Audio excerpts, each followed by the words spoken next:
Hey guys, this is Dan, week 5. Again, I'm just doing this pretty much a couple hours from 12 a.m. to about 2 a.m., about 3 to 4 times a week. And this is just week 5, and this is how much stuff I've been able to do and just from scratch, from just a blank level all the way to what we have now within 5 weeks. So making games is definitely doable. Hopefully, if you do start making them, you have fun. I'm gonna just want to touch on a couple points before going through what I did this week. One is one of the major things is a lot of people are saying I'm very quiet. I am working in the middle of the night. Try not to wake up people, but I did pick up a new mic. This mic here. Hopefully that's going to help with the noise problem. The other thing I wanted to point out was a couple of people didn't have enough assets, even with the free stuff they picked up from February free this month marketplace items from the free this month section. Any of the free stuff can be used and sold commercially, even if it was part of one of Epic's previous games, like Paragon. You could use these characters, you just can't call them the same names and give them the same abilities, where it would look like a remake or a remaster. But if you use these characters for a completely different purpose than what they were initially made for, then you can use them and you sell them commercially.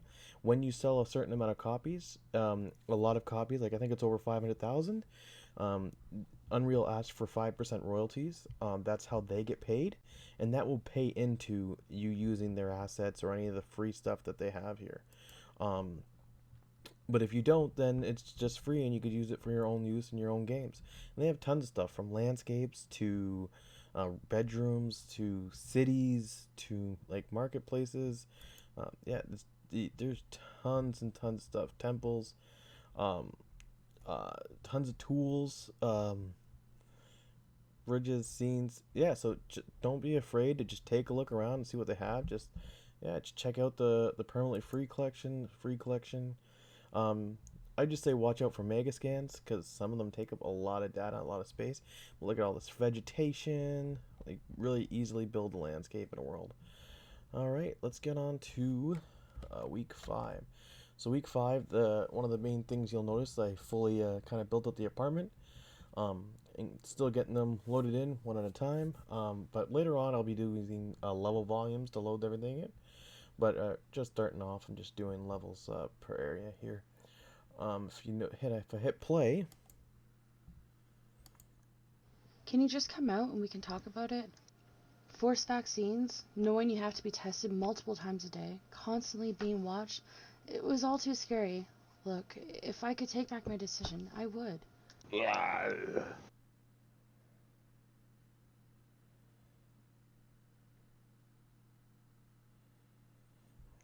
now I'm new to Unreal, so that was my first ever movie sequence that I've made. It's a little rough, but I didn't want to stick around and constantly work on polishing right now. Once I get everything in the game, I'll probably focus on polish. But that's one thing you could easily do and spend time and time again is just trying to perfect one thing. It's sometimes best to just kind of move on and keep going. I added some lights because some people were saying it was too dark, I think. Um, but I might take the lights away later because it is a zombie apocalypse. I don't know if there's going to be power. You do have a flashlight, and that will be more used for your lighting and stuff like that. It's supposed to be dark and gringy.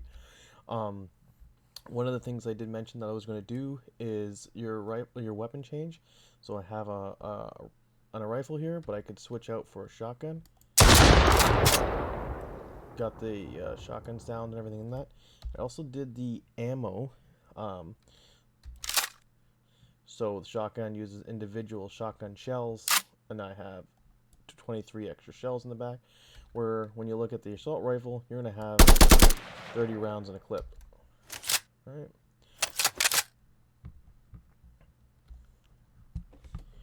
Um, I still, like I said, if I open up these rooms, you can see that I did get the extra rooms in there. Um, for the most part, dining room. There's some material fixes that I have to do, but I'm sorry about the angle of the mouse there. Just trying to get close enough to the mic to get the sound up. I still have my lovely AI working. If you look, he'll chase me, attack me. I got a little blood splatter on the screen. He has a hard time fitting through the door right now, so I might have to jump out. But I can shoot from the hip or I can shoot from the aiming. Got the room built out that he was in. Lastly, what I did get is the grenade in. I don't got the toss animation yet. Oh yeah, scared my little girl there. Oh, toss. But I do have scorch effects and the effects for that. Yeah, and again, super simple, super easy. Anybody could do this stuff. You just gotta watch some tutorials and stuff like that. Um, I do have a suggestion for that. One of the guys that I watch for tutorials is his name's Dev Squad. If you look it up on YouTube, and he has tutorials on Blender, tutorials on cinematics. He has let's open up a page here. He has full walkthroughs. If you're ever curious, you can just go to his playlist section. He has full walkthroughs to how to make a horror survival, full walkthroughs on how to make RPG or first person shooter. Um, so again, if he has a Patreon page, if you want to chip in, but really good, really even Let's Make Zelda, really good and easy guy for understanding. He'll go step by step, and that's how I learned how to do half the stuff I know. Some people are like, "Oh, you had a video game programming background." They didn't teach me any of this stuff. I learned all this just through watching YouTube videos, learning that way. So I hope some of the stuff I went over today was useful. Hopefully my sound quality is better. If not, oh, I died. Oh, that's okay. If not, please let me know. And yeah, I will talk to you guys later. You have a good one. Bye.